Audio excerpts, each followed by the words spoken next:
When I was a kid, I played thousands of hours of role-playing games. It's part of what got me through. It expanded my relationships, it kept me creative, and even when I wasn't at the game table, my relationships changed and I got better perspective about them with my family, at school, in the early jobs I took. And it kind of went into my life like that. It just became part of the pattern of what was me. Life moved on, I started a family, my professional life took different turns, and eventually I went and did a master's in education, and I really focused in on what is authentic learning? What motivates students? Why do people want to learn? And what I found was that there was something about game theory that I could now bring into the classroom.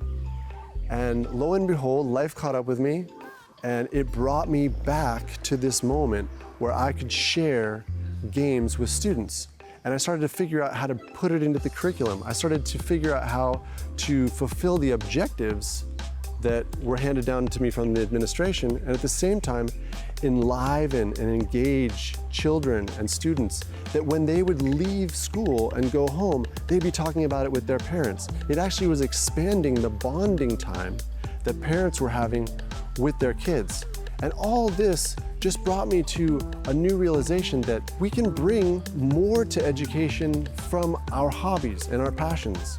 And yes, we can keep pouring money into ed tech and into AI, but what about pouring money and time and energy and resources into bonding experiences, relationships, and ways for people to connect with each other face to face? We can't replace the human experience and the teacher-student relationship with technology.